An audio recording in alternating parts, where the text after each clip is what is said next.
Barang siapa yang melihat atau mendengar sebuah kemungkaran terjadi, maka dia hendaknya merubah atau mencegah kemungkaran tersebut.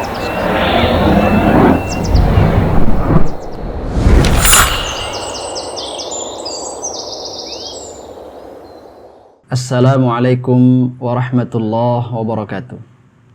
Alhamdulillahirabbil alamin. Wassalatu wassalamu ala asyrafil anbiya'i wal mursalin wa ala alihi wa sahbihi ajma'in.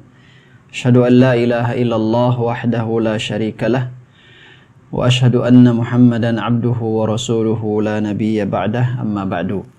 Kaum muslimin yang Allah muliakan, masih bersama kitab Arba'una Hadisan fit Tarbiyah wal Manhaj karya Syekh Abdul Aziz bin Muhammad As-Sadhan. Dan pada pertemuan ini kita akan membahas hadis yang ke-9. Beliau hafizahullah ta'ala mengatakan al-hadithut tasi'. Hadis yang ke-9. An Abi Sa'id Al-Khudri radhiyallahu ta'ala anhu. Dari Abu Sa'id Al-Khudri radhiyallahu ta'ala anhu, beliau berkata, qala Rasulullah sallallahu alaihi wasallam, Rasulullah sallallahu alaihi wasallam bersabda, man ra'a minkum munkaran falyughayyirhu biyadihi. Barang siapa yang menyaksikan di antara kalian sebuah kemungkaran, maka hendaklah ia merubah kemungkaran tersebut dengan tangannya. Fa in lam yastati' fa bilisanihi. Apabila dia tidak mampu merubah atau mencegah kemungkaran tersebut dengan tangannya, maka hendaklah dia cegah atau dia rubah dengan lisannya. Wa man lam yastati' fa biqalbihi. Dan barang siapa yang tidak mampu mencegah atau merubah dengan lisannya, maka hendaklah dia merubah kemungkaran tersebut dengan hatinya. Wa dzalika adhaful iman. Dan merubah atau mencegah kemungkaran dengan hati adalah tingkatan iman yang paling rendah. Hadis ini dikeluarkan oleh Al-Imam Muslim. Kemudian beliau Syekh Abdul Aziz bin Muhammad As-Sadhan menjelaskan, qauluhu man ra'a, sabda Rasul sallallahu alaihi wasallam yang artinya barang siapa yang menyaksikan. Di dalam hadis ini terdapat satu pelajaran, anna dzalika yashmalu man balaghahu amrul munkar bi ru'yatin aw sama'. Bahwa hadis ini mencakup setiap pihak yang sampai kepadanya berita atau kejadian yang mungkar, perbuatan yang mungkar, entah dengan melihat ataupun dengan mendengar. Artinya barang siapa yang melihat atau mendengar sebuah kemungkaran terjadi, maka dia hendaknya merubah atau mencegah kemungkaran tersebut. Li'anna al-murada as-sa'yu fi taghyirihi hasab al-mustata'.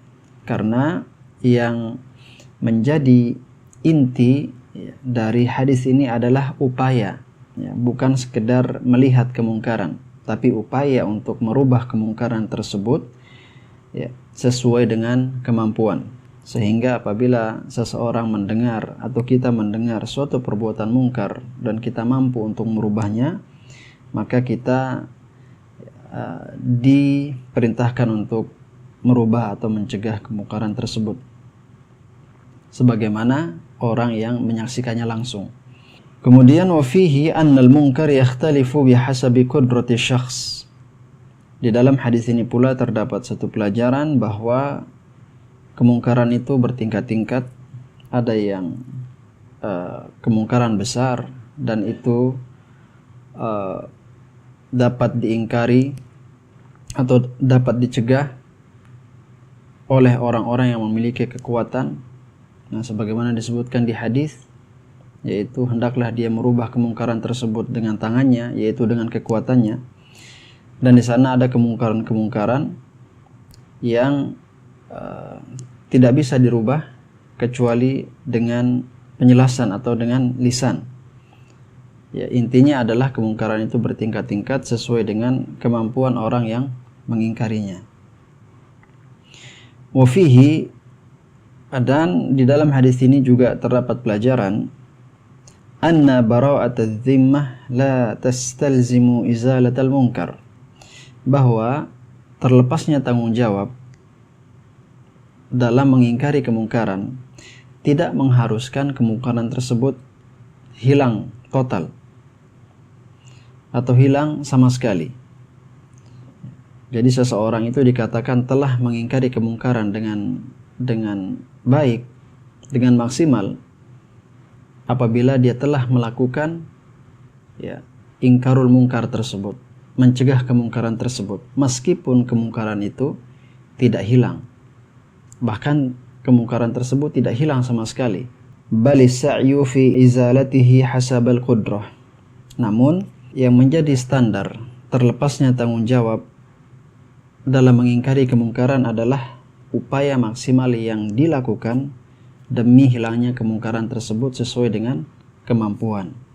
Seperti disebutkan dalam sebuah hadis, kelak pada hari kiamat ada para nabi yang hanya datang dengan membawa 3 pengikut, ada yang membawa 2 pengikut, 1 pengikut, bahkan tidak ada yang mengikutinya sama sekali.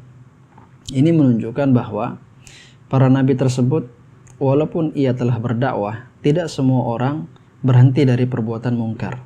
Namun, walaupun demikian, para nabi ini tetap dikatakan sebagai orang-orang yang telah menjalankan tugasnya dalam mengingkari kemungkaran, meskipun tidak semua orang berhenti dari kemungkaran yang mereka peringatkan.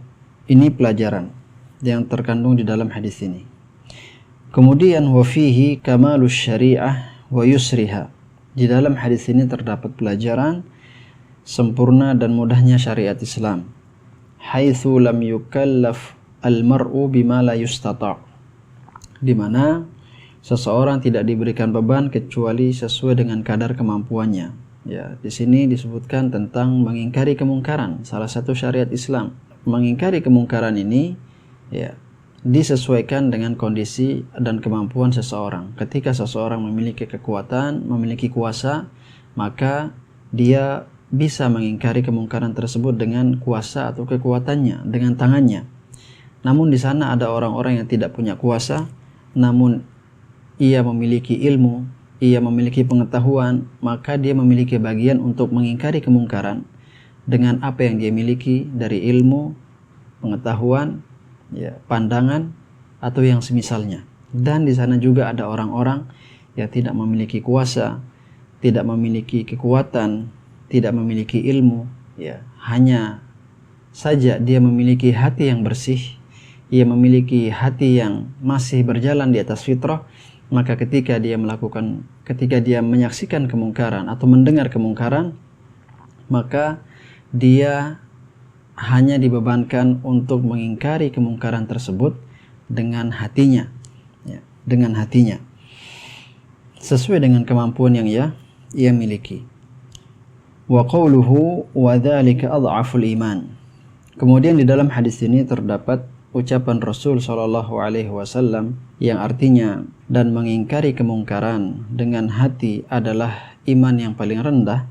Di dalam kalimat ini terdapat pelajaran bahwa iman itu bertambah dan berkurang.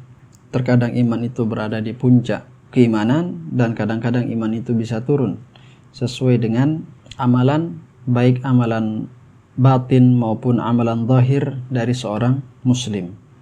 Berbeda dengan pemahaman sebagian orang, pemahaman sebagian komunitas di dalam agama kita, di dalam agama Islam, yang mana mereka menganggap bahwa iman itu tidak bisa bertambah dan tidak bisa berkurang.